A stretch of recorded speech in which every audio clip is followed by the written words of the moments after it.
people don't want to encourage couples to shop by price. I completely get that. Let's see if we can get them to fall in love first. And then, but that almost feels a little bit icky to me because I'm like, what are you trying to do? Like, get them to fall in love so that they go past their budget? Like, because you don't want them to go past their budget, ideally. You can be transparent or at least provide a minimum. That way you're not having to waste people's time. So, because you don't want someone to fall in love with your venue and then you're like, oh, we're $9,000. And they're like, oh, that's heartbreaking. We document and share best practices around owning, operating, and managing world-class wedding venues. Alex, thank you so much for being here today. I'm really excited to chat. Yeah, me too. It's going to be fun to chat. I feel like I know you already since I listened to the podcast, but yeah, it'll be fun. Well, just like we were talking, right before we got on, it's really cool to be able to talk to venue owners. And, you were even saying you like some of the specific ones where, we're going into tools or things like that. How long have you been listening to the podcast? I would say probably about 1.5 years now. Okay. I think I started with She Creates Business, and then everybody's been on everybody's podcast. So yeah. Yep. Kinsey, Lindsay, Lucas, the whole gang. They were so fun to have on. Well, I'm excited about this episode because like I told you, the Venue Owner Series is my favorite part of this whole thing because you get to talk to people that are actually doing it, right? People who are running their venues, operating their venues. So I'm excited to hear about your venue. Your venue's Elm Pass Woods, and you are in Hill Country in Texas, correct? Yep, it's Center Point, Texas, but there's a region of Texas called the Hill Country, and it is what it sounds like. Lots of hills, very pretty, wildflowers, that kind of thing. So yeah, I'm in Center Point, Texas. Very neat, very neat. Could you tell me a little bit about your venue? And then I'd love to hear more about kind of you and how you got into this industry, but could you just describe the venue to us? Yeah, totally. So we are a completely outdoor venue. We are, I guess, what you would call tented, though. So we have Scandinavian teepees, 3, they're called giant hat Scandinavian teepees, and they're connected. So they're in kind of an arch formation. And that is where guests usually dine. So the whole wedding usually takes place just outside of those in the festival grounds. So we also have a wedding festival spin to it. So we bill ourselves as Elm Pass Woods Wedding Festivals, which is a little bit more laid back. Our couples tend to be less traditional, don't want the rigid, move you from one thing to another. But yeah, we have a beautiful outdoor ceremony area with wooden benches made out of tree stumps, and we see 200, and then the festival grounds are a stone's throw away from the ceremony area. And then of course the teepees are in the ceremony or in the festival ground area. And so it's just very free flowing. The one exception to the outdoor is we do have a getting ready cottage. So usually one half of the couple will get ready there, and it is air conditioned. So yes, that's more or less what the venue layout is like. When you say festival, I'm actually originally from Texas, the Fort Worth area, but I'm here in California now. When you say festival, my mind goes to like Stagecoach, Coachella, some of this big festival. Is that kind of what you're talking about? Yeah, for sure. So if you're from Texas, then you might have been to, or at least heard of ACL, so Austin City Limits Music Festival. So yeah, we definitely tend to get pretty musical couples and folks that like going to outdoor music festivals. So yes, that is definitely part of the vibe. We don't have a formal stage or anything, but we have a lot of antique rugs that bands will play on during weddings and that kind of thing. So yeah, it's definitely, that's the culture of the venue, I would say, that tends to set us apart. This is awesome. And honestly, this is the reason why I love this segment of the show so much, because, you talk to someone like we had a venue owner on from Utah, and, we had a venue owner, actually just had a venue owner on from the Rio Grande Valley in Texas. So like deep Texas, as close as you can get to the border. And just the differences, even within a state. I mean, Texas is a huge state, California is a huge state, but just differences across the country. And this, like a festival inspired wedding venue, I love it. So cool. Take me back and tell me a little bit about your story. How did you end up in the wedding and event space? Why? What kind of inspired you to get a venue started? Yeah, I feel like it's going to be similar to ones I've heard on your show in the past. But I got engaged, and my now husband's name is Mike, and we were both living in San Antonio, and we got engaged. And I was looking around at venues, and we were looking in the Hill Country, which is about an hour away from San Antonio. And I just couldn't really find anything that was really resonating with, I felt like, who we were and the kind of day that we wanted to have. And so I was just going down Pinterest rabbit holes the way that any newly engaged bride-to-be does. And I came across a wedding festival from the UK. So they actually kind of started in the UK, at least from what I could understand, and Australia. And so it was more of a theme than a type of wedding venue.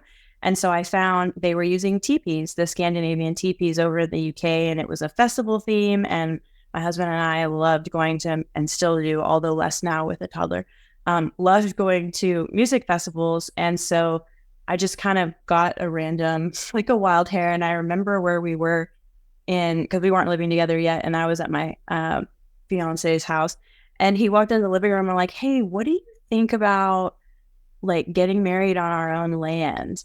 And he was like, and we didn't have our own land at that point. But we knew we were going to move in together after the wedding, and we were going to start searching for a home. And we had both kind of wanted to get out of the city. And so I was like, well, what if we find something with acreage? And then we just have our wedding like on our land.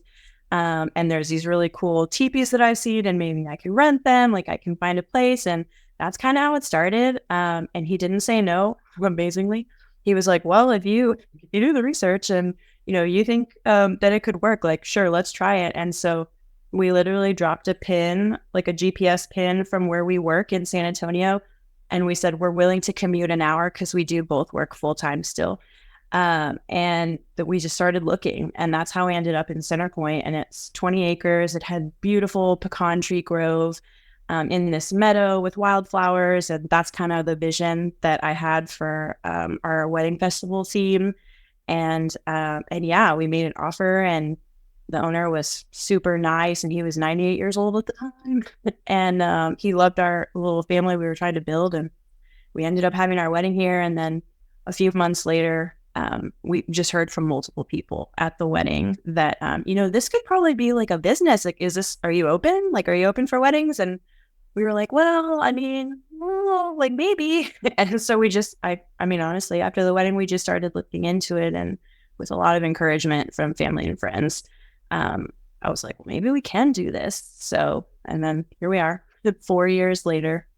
That is such a cool story. And I do think that it has some similarities to some of the other stories we've heard, but there are a couple of differences that I picked up. And, one, you didn't necessarily go into it saying, hey, I want to, have a venue, or, hey, we think we could do this as a venue. It was kind of something where you wanted to have your own venue. You wanted to have your own space to get married. And then it was that vision that you had. And at what point did you realize that the vision that you had and the interest that you had was something that other people shared and maybe other people were looking for?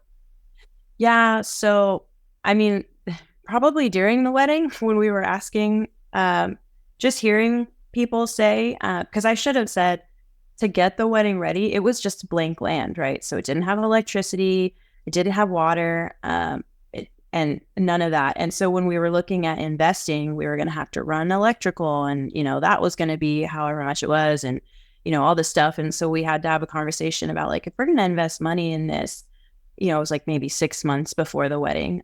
It was more than we thought it was going to be, to just, let's bring stuff into our land and get married.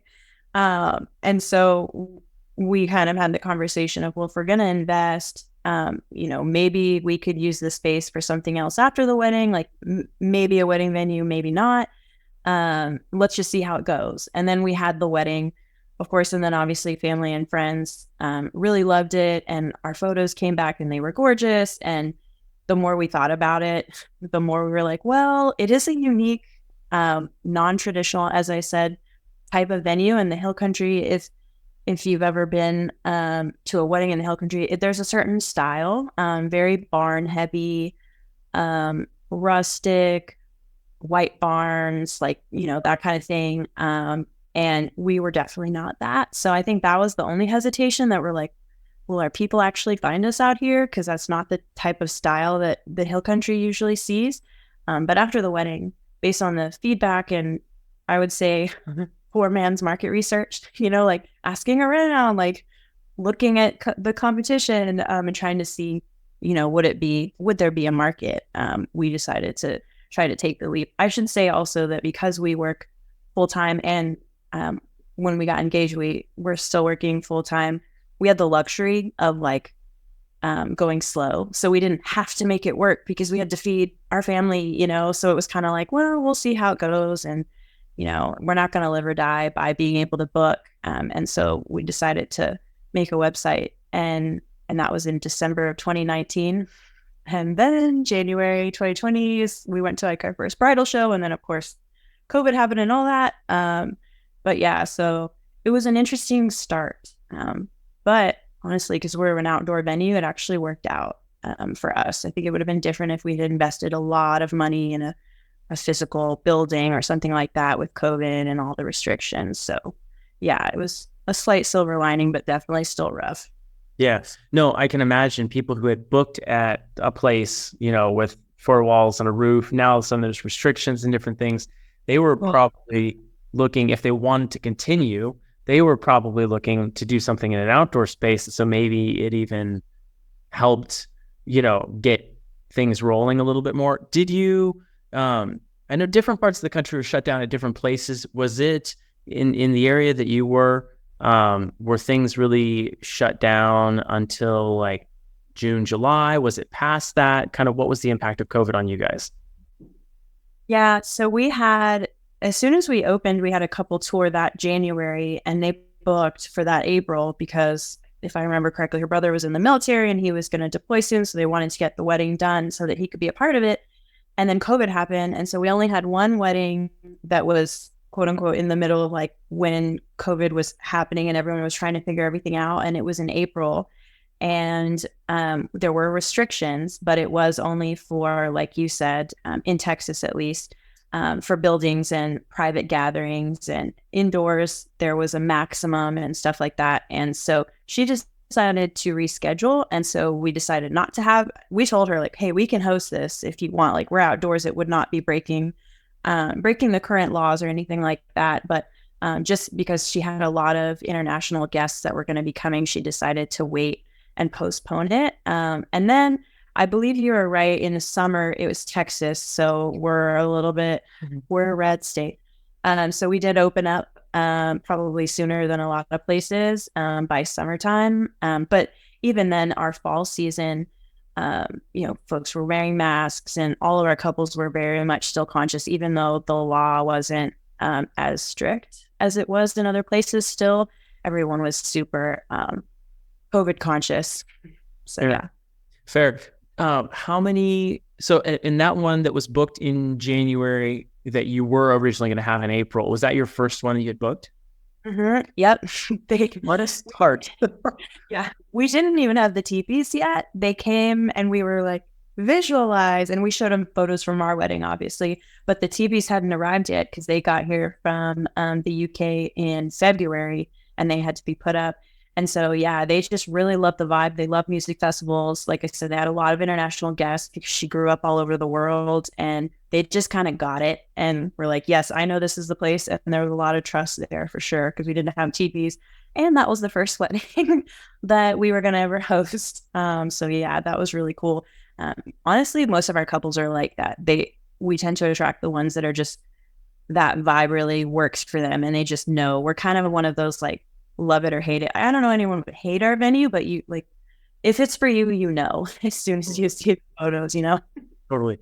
We did some staffing before we got into venue management and doing all this stuff on the venue side for 8 years. Before that, we were doing staffing, and we've often found ourselves as a staffing company working with catering companies and planners who would go set up these very cool kind of alternative style weddings out in like campgrounds and up and down the coast in California. There's some beautiful places up in Northern California, San Luis Obispo area, Pismo Beach area, that whole area on the coast.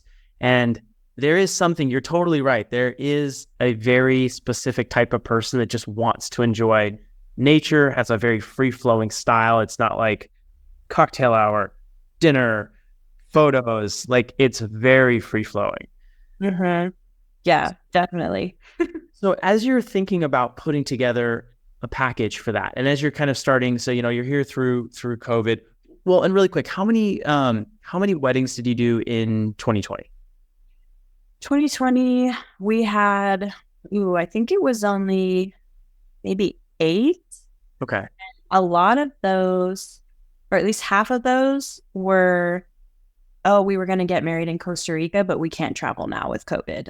We were going to go to the Colorado, mountains, but people don't want to travel. So they ended up here. So yeah, it was about half and half of couples that had travel plans for their wedding and then ended up here because of the COVID restrictions. And then ended up saying like, oh, this was much better than, even Costa Rica would have been or whatever. So yeah, I think it was about 8. Mm-hmm. And then for 2021, was there a big jump after that, or even 2022? Like, what was your growth like over the next couple of years? Okay, 2021. Sorry, I'm asking you. I didn't. No, that's fine. I wish you on the stats.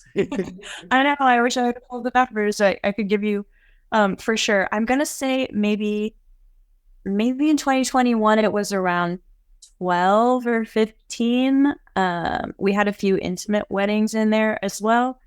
But like I said, we work full time, so I wouldn't say we're like a premium venue, but we're definitely not about scale, like in terms of we're not charging $5,000 to get as many people through here, because we work full time, because we do this, for fun. We've priced ourselves accordingly, so that to manage that flow. So we weren't really trying to take it up to, 30, 50 weddings. That just would not have been sustainable because we don't have employees. It's just my husband and I, and then our parents that help us. So yeah. Very cool. No, that's awesome. I think that's one of the beauties of this space. Again, you can have places that want to do 50, 80, 100 events. And we manage, we have 5 properties, almost 6 properties, 5 properties that we're currently booking at. And one of them is doing close to 120 per year. One of them's doing like 100. And then we have one of them it's a private estate, kind of a ranch.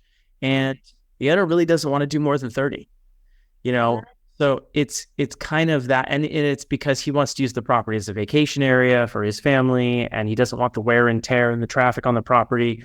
So it's really neat. And I think the cool part about that also is, since you're not open, you're not doing 80, 100 weddings. You have a very select group of people that are even able to get some of the dates that you're offering. So all of this all together, how did you decide on the dates that you were going to offer, the price point, the packages? Because what you do is so alternative, so free flowing. How did you decide what things needed to be in structure and form? Yes.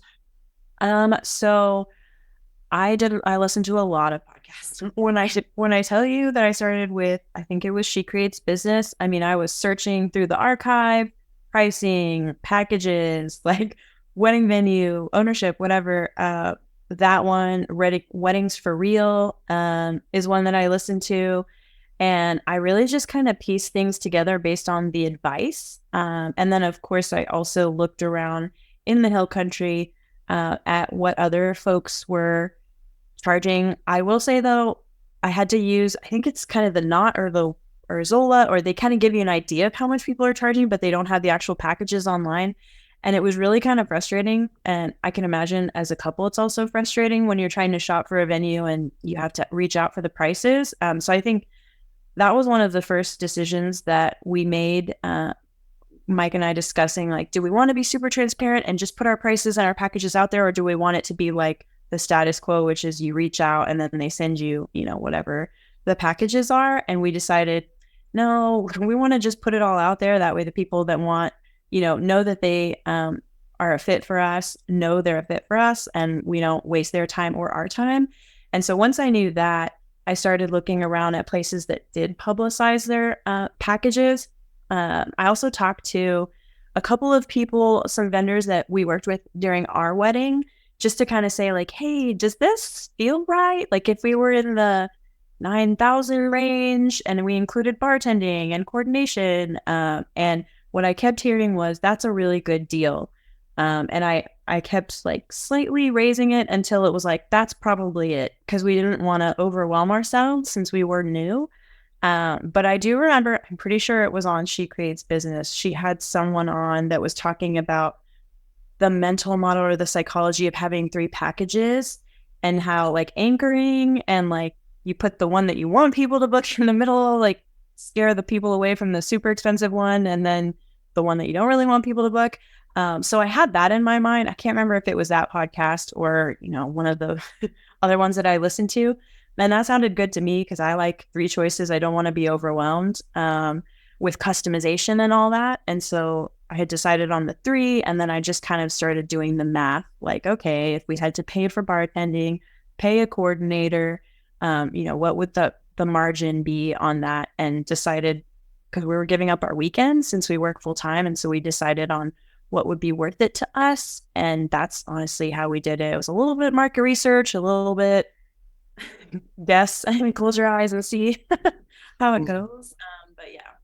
Alex, I'd love to sidebar on this really quick and just talk about pricing. Why do you think our industry is so weird about pricing? Because no other industry I can think of, like, for example, if you and I were going to go, you're going to drive your car, you and Mike are going to get your oil changed, and then I was going to go get my oil changed, and we're driving, side by side for the sake of the analogy. We're both looking on our phones for places, and we're going to see Jiffy Lube, and we're going to see, whatever you guys have, in Texas, and we're going to see the places, and the prices are going to be there. It's going to say $20 or $50 or whatever. It's going to be very clearly outlined with the different things. And it's pretty much like that, whether it's an oil change, whether it's like food, menu items. It's not like show up to the restaurant first and then we'll tell you what things cost. Yeah. Why do you think it's like that in our industry? I mean, I've only been in the industry for 4 years, so I can only hazard a guess. But from what I can tell, I think it's just because we're such an aesthetically driven industry that people don't want to encourage couples to shop by price. And I completely get that. I get the appeal of that, because if you're getting someone that's like, I can spend $5,000, I'm going to line up all the venues and then take out the ones that are, over $5,000. Like, I think that is a reality. But for us, that type of couple is probably not the type of couple that's going to do well in our venue anyway. Like, we're probably not for them. So I understand the need, or not need, but the inclination towards secrecy, to be like, let's see if we can get them to fall in love first. And then, but that almost feels a little bit icky to me, because I'm like, what are you trying to do? Like, get them to fall in love so that they go past their budget? Like, because you don't want them to go past their budget, ideally. So that's why, like, I get it. I do. And for wedding planners, maybe because there's different price structures and you really can't, because you don't know necessarily what they want. But for a venue, I just really think you can be transparent, or at least provide a minimum. That way you're not having to waste people's time. So, because you don't want someone to fall in love with your venue and then you're like, oh, we're $9,000. And they're like, oh, that's heartbreaking. Like, why? Just say it up front. I don't know. That's just my take.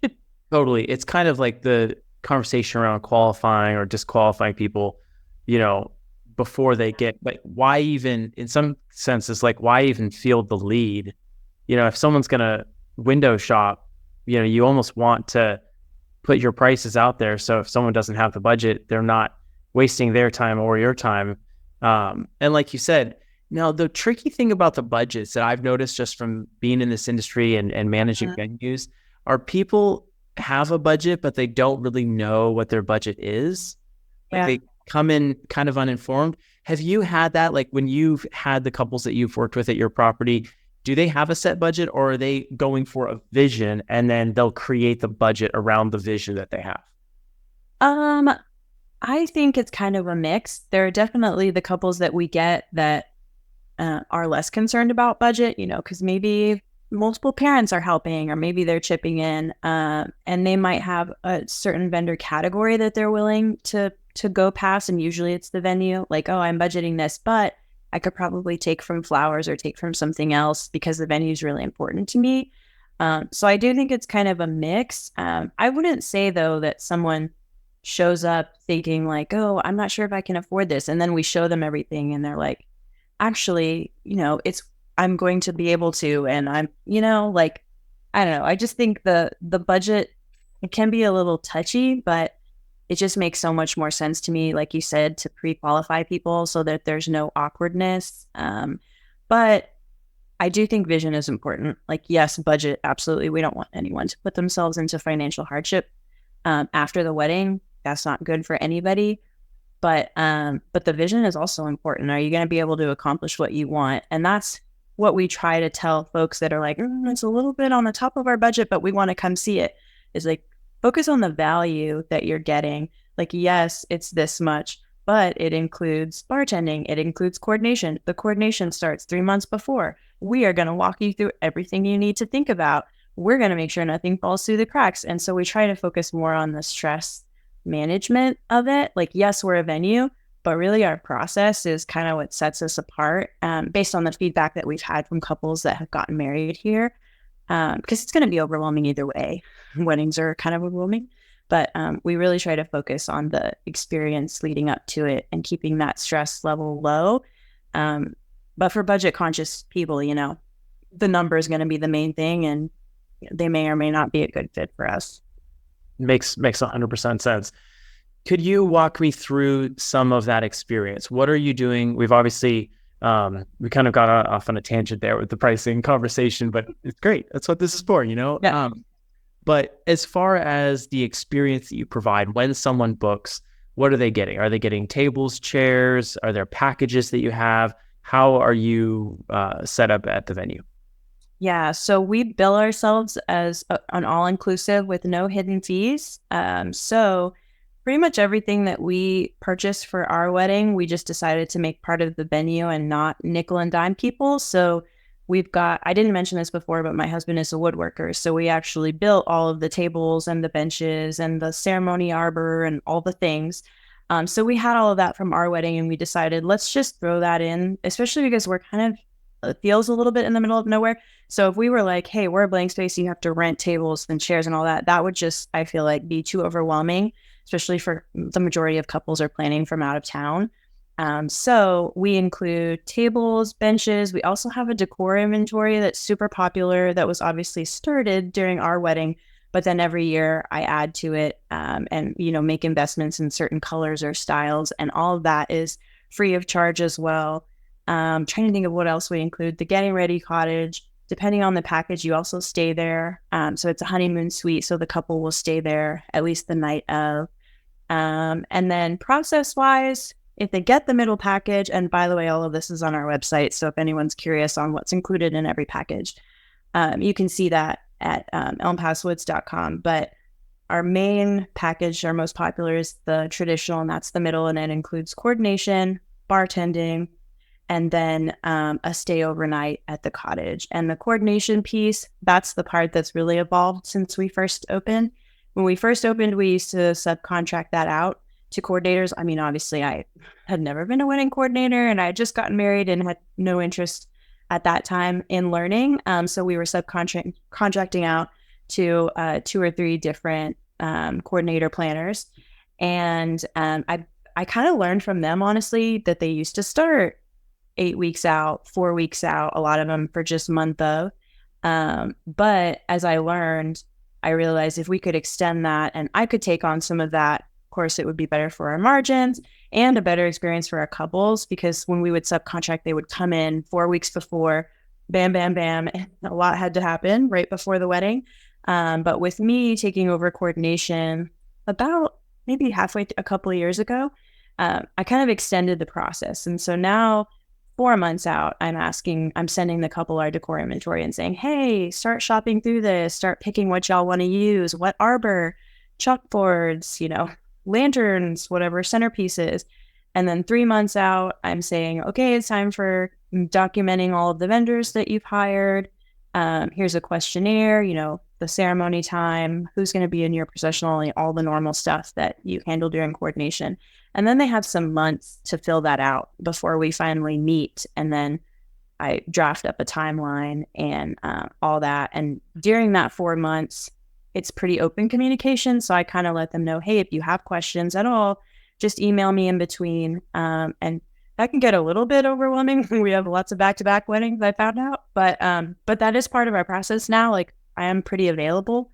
And that's just part of our brand now. So yeah, I think that's a little bit about how the process works. And then obviously on the day of, I'm here coordinating it, and that middle package has the bartending and all that. So for bartending, and you said the traditional package is bartending, coordination, all the rentals, and then an overnight stay. So I'm curious about the bartending and then the overnight stay part. For that, how did you go about hiring someone for that role? What did that look like? Yeah, so I think, again, I learned this in the podcast when I was doing all of our research before we opened, that you could bring it in-house, but it's real hard to get your liquor license and all that. I know it's a big moneymaker, but we just haven't wanted to make that jump. And so the alternative that I learned about was subcontracting. So I literally just Googled. I remember the day in San Antonio when I was like, bartending services. A couple of companies popped up. I reached out to both of them. One happens to be on vacation. The other one responded instantly. And that's, I talked to her, and she was super excited about our concept. She was looking at our website right when I had tried calling her, and she was just freaking out like, oh my God, this is so fun. Like, you have a canoe? Like, yes, a canoe bar. Let's do this. So I really liked her energy. So I just decided to go with her. They had good reviews, obviously, and they were a well-known company. But yeah, so we just subcontract. So I just let them know whenever we get a couple that books, I pay the entire fee. Because bartending is a little less than some of the other vendors that you might book. And then, yeah, they just show up. It's awesome, too. I've found to subcontract instead of letting the couple bring in their own bartenders, because that is one thing that I just don't want to mess with, because our bottom package does not include bartending, and they can bring their own bartenders. And those are always just a wild card. Like, they'll bring, like, yeah, they're TABC certified, which is the Texas certification that you need to serve alcohol. But, maybe they're not as professional because it's just two bartenders and, that kind of thing. So the consistency on the bartending has been really big for us, which is why I really try to push people to that middle package so that they use the people that we know are going to do a good job.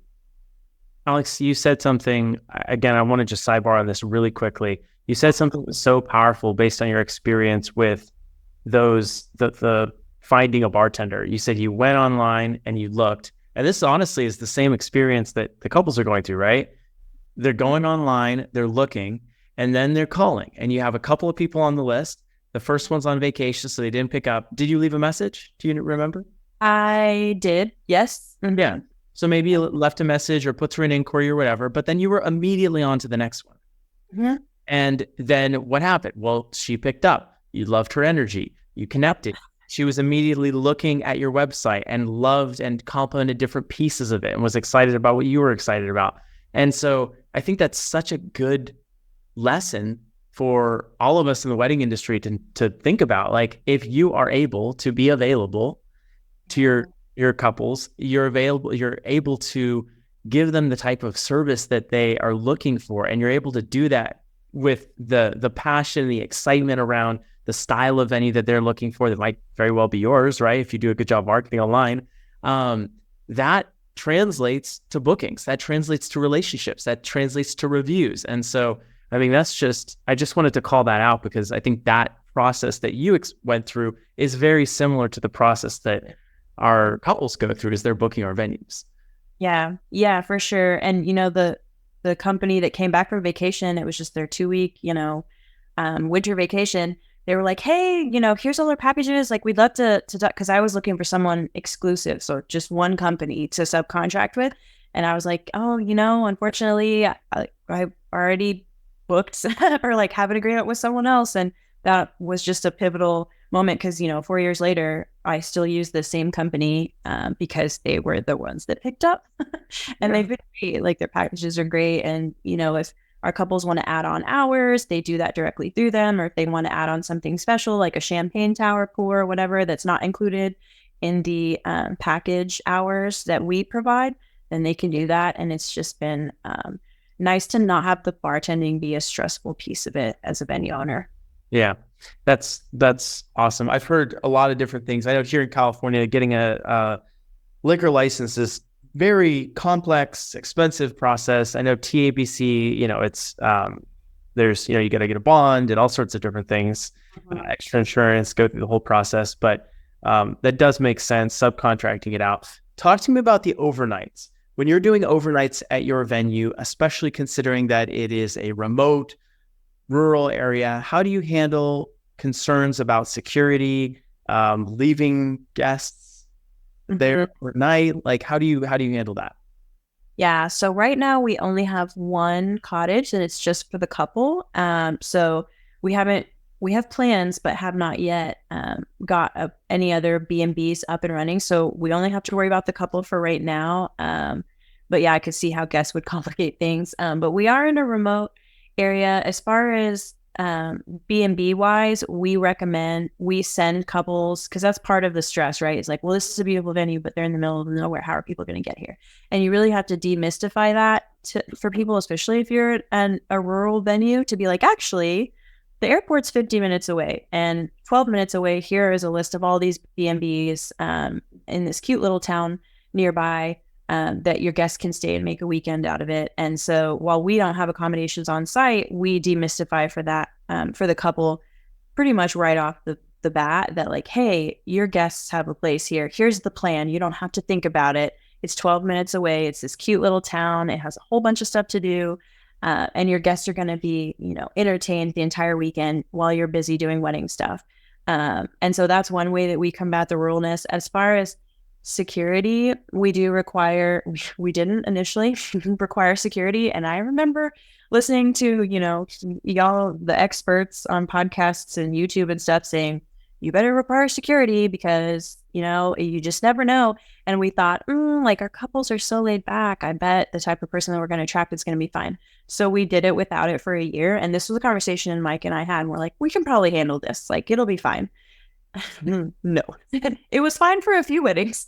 But it was always like the random plus one. It's never the couple. The couple never knows the person very well. They're like, oh, it was like my cousin's, date that she just met 2 weeks ago. That was, just being sloppy out in the festival grounds and lighting up something next to grandma and just, not good stuff. And it wasn't fun to be the person or the people that had to say like, hey man, put that out, or hey, you can't drink, like bring in your own liquor, have it at the table. Like you have to take it to the bar. So after about a year, we decided to start requiring security, and it's just an off-duty county police officer. And I reached out to the sheriff's office because, again, we're rural, so we're not, Center Point isn't incorporated, so not technically a city with a PD. And we reached out to the county office and was like, hey, we do private events, we're a wedding venue. And they said, sure, just let us know when you have how many officers that you need. And it's 100 guests per officer. And then we'll get them on the schedule. They post it, and then people, elect for it. And then at every event, we're going to have at least one officer now. So that was definitely a lesson learned, but not as difficult as you would have thought. Because when we were first opening up, I'm like, I don't know how to do security. Do you hire a private firm? Like, I don't know. Let's see if we can get by. And then it ended up not being that hard. So if anyone out there is listening and thinking that you want to start a venue, just call your county. You're like, if not your city PD, then your county PD, because that's what they're there for. That's how the cops make extra money. They'll just post your event, and it's super easy. And we just kind of pay them on behalf of the couple. And it's like one less headache. That is so cool, and such a valuable piece of advice, I think, especially for new venue owners. That's huge. I'm curious about how you include some of these things. So I know you said, you are advertising it as this all-inclusive package, no hidden fees or anything like that. Are you breaking it out for them? So when they get their bill, and speaking of this, are you using a CRM like Dubsado? How are you liking it? I really like it. I can tell you I don't know a lot about HoneyBook. But when I was first starting, I was listening to who I was listening to. So I'm pretty sure Kinsey Roberts was a Dipsato girl. So I'm like, okay, Dipsato and Acuity, I'll do that. So that's what I started with. And I really like it. After a couple of years, I did DIY a lot of our workflows, and it did take some time, but it's not that hard. I did mention I work full time at just a corporation, and it is a little bit more technical. So it wasn't that hard for me to learn the workflow aspect of it. I think anyone really can. Dipsato provides a lot of really good support, immediate support, like with chat and things like that. But I will say a couple of years into it, I invested in a Dipsato expert to do workflows. Like, she met with me. I told her our process, because at that time we had just had a baby and we were starting to get more bookings. And I was thinking, this is going to go like a lot, and I want to automate some of this in a more professional way. And so I did invest in the Dipsato workflows through, and you can Google or on Instagram find someone that does that. Either, I'm sure for Honeybook has them too. So yeah, I definitely could not do it without a CRM. I don't know how people do that. It's CRM is a must, and I'm always curious to see what people are using as far as CRMs go, and what the experience has been. So very neat. But back to my original question: when you are putting these packages together, you're kind of itemizing everything out. Do you itemize it out and say, okay, here's your planning. Your planning is $600 or $800 or $1,200, whatever. And here's your bartending $300, and here's and you run down the list, or do you just say your all-in price is $12,000 or whatever? Yeah, I honestly just do our all-in price on the website and even on the invoice. The only exception to that is sometimes for our most expensive package, we do the decor for you. So you select from our inventory, and then we do it for you so that your friends and family and you don't have to show up that morning and decorate. And so that became something that some of our couples that were booking the middle package still wanted. And so that a la carte item is the only thing that we really allow to be custom, if you will, or added on. But everything else is just an all-in price. If I were to think about doing it the other way, I just think that inspires more of a couple thinking that like, oh, well, I don't really need this. So can we just strike through that? And we still get those questions sometimes, like, oh, I don't really need to stay in the guest house. Like, so how much off would that be? And I'm like, this is an all-in price. If you don't want to stay in the guest house, that's okay. But it is something that we offer, and it's built in. So yeah, that would be my advice. I could see it both sides depending on what you were trying to do, but we're trying to go simple, transparent, to the point. Totally. And probably less discussion about it. Like if they're just like, oh, this is the price and includes boom, boom, and boom. Sweet. Yeah. That's, sweat off their back that they don't have to worry about hiring those vendors, bringing those people in, et cetera. Yeah, totally. Makes total sense. Well, Alex, thank you so much. I know I feel like we could talk for another 45 minutes or so, at least, just about your venue. I want to ask two more questions just to wrap up today. We always, of course, end these by asking, what do you love most about owning your venue, and what do you dislike the most? We'll end on a high note. But the last question that I had is, as you look towards the future of your venue, what are your goals? What are you looking to accomplish? Like, is it kind of more of a real estate investment for your family? Is it something where you are looking to continue to build the amount of events that you're able to host per year? What is your vision on how the next couple of years plays out for you guys? Mm-hmm. Yeah, I would say it's 20 acres, and we do live in the house that was on the property when we bought it. And the cottage is obviously here as well. We are planning on building our own house elsewhere on the property, and having the house that we currently live in be part of the venue, a bigger part of the venue, so that maybe we do weekend weddings, and maybe we can get into things even outside of weddings, more like family reunions, and people can rent out this entire house and the cottage. So we definitely have plans to try to expand beyond just the type of weddings that we're doing now, and then move, as I said, to a house that we build elsewhere on the property.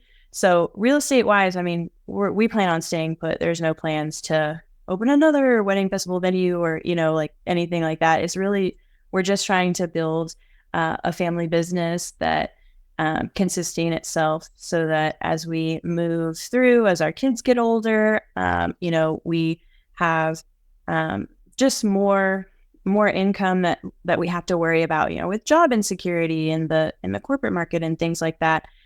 So yeah, I would say we definitely have plans to maybe get some more B&Bs on property, because that has been something that we've added recently in between weddings, like Airbnb the cottage as like additional income, and things like that. But I would say we're still going for like slow, calculated growth, because we're both still working full time, and not, just trying to go gangbusters. I think when I see what I'm liking about it now is we're really leaning more into the inclusivity piece of it as a venue, especially on the hill country in a red state.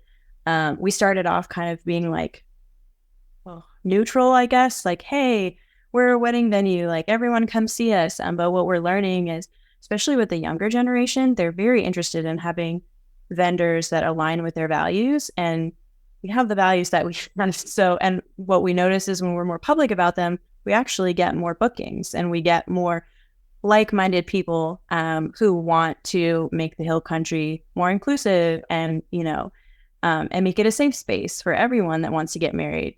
So I think that's what we're really leaning into right now, and that's how we're seeing growth in the business. And it's actually better for us because we attract the kind of people that are very similar to us as well. So it's fun to kind of experiment with those type of things, because you hear be neutral, because everybody can spend money, but what we're noticing is no, couples actually care about the values of their vendors. So that's definitely part of our plan as well. That's very cool. I think that is a part that often goes overlooked, right? When you're out there in the marketplace, you're trying to make money, and you're like wanting to not be, what's the word? Like not divisive, like controversial. Yeah, controversial. But the craziest thing is the people who are getting the most attention, and the people that do make a lot of money typically are controversial. They typically have views that are not necessarily loved by everyone, but that's why they're, have an obsessive group of followers or obsessive group. And for venues, you're totally right. You want to have those couples that really enjoy their experience with you. They're aligned in their values. They're aligned in the experience they want to have. And you're going to give it to them better than they'll get it from anyone else, because you're so clear about that. So I love that. Well, we'll wrap up today just talking about your favorite part of owning the venue, and then your least favorite. Let's start with the least favorite. Okay. Least favorite is definitely at the end of the night, because if you can see this on our website or our Instagram, the teepees have to be opened and closed. And when the event is over and we're just exhausted, and we still have to pull everything under the teepees and close them and hammer these big stakes and like tie them up, and it's just kind of a slog. So I love the wedding. It's so fun, getting to coordinate and, Mike building whatever for the couple. But then when the night is over and we're like, oh God, now we have to close these TVs. Oh, and we're so tired. That's definitely, I think, our least favorite. I can relate. That sounds pretty bad. How late are you guys open till, or when do you let people? We actually only go till 11 because we do have neighbors, and while there's no real noise restrictions or whatever, we just try to be good neighbors, and also we don't want to be out super late. So yeah, we make couples end by 11 and then clean up until midnight. Fair, very cool. All right, and your favorite part of owning a venue? Oh, my favorite part. Well, I guess it kind of goes back to what I was saying about becoming more of a values-driven business. I think our favorite part has been having couples come tour that say, we didn't necessarily feel welcomed when we were touring at this place or that place, and we were afraid to ask. And it just feels like, I could see myself here and not have to worry about how people are going to react to us. And I just think it's so, I'm sure every venue owner says this, like, oh, our couples are the best. But truly, it's a wedding festival venue. So you're not really getting the super like anxious. Well, some of them are anxious, understandably, but like, I hate to use the term bridezilla, but the, super just, I guess, high maintenance type of couples. We have yet to have one of those types of couples. So I think our favorite part is just getting to know the couple as we get closer to the day. And then on the actual day with my mom, who helps me coordinate a lot of the weddings, we're getting to know the family. It's fun to learn little tidbits about their lives. And so, yeah, I think it's just fun. I call it joy touristing. That's what it's like. We get to be a joy tourist. We get this one day into someone's, happiest day, hopefully up until that point. And then we just get to move on and do the same thing to someone else. So yeah, I think it's just really fun being a joy tourist in these happiest days. I love that. A joy tourist. Well, Alex, thank you. I so appreciate you sharing your venue ownership journey, what you've built there at your venue. I'm curious, could you give us the handle? And I know you gave us the domain, but just for anyone who's listening to this and not watching online, how would someone get a hold of you if they wanted to check out the venue? Mm-hmm. Yep. So on Instagram, we are at Elm Pass Woods. And then, like I said, our website is elmpasswoods.com. It's just us. Again, we don't have employees. So whoever you're talking to, whether it's email or Instagram, it's going to be me. Feel free to reach out. I think we're starting to get more questions from even couples that are like, hey, could I open a venue? And I just love talking about that kind of stuff. So super open to anyone that has questions. Awesome. Really appreciate you, Alex. Thank you so much for coming on the Venue RX. Yeah, of course. Thanks for having me.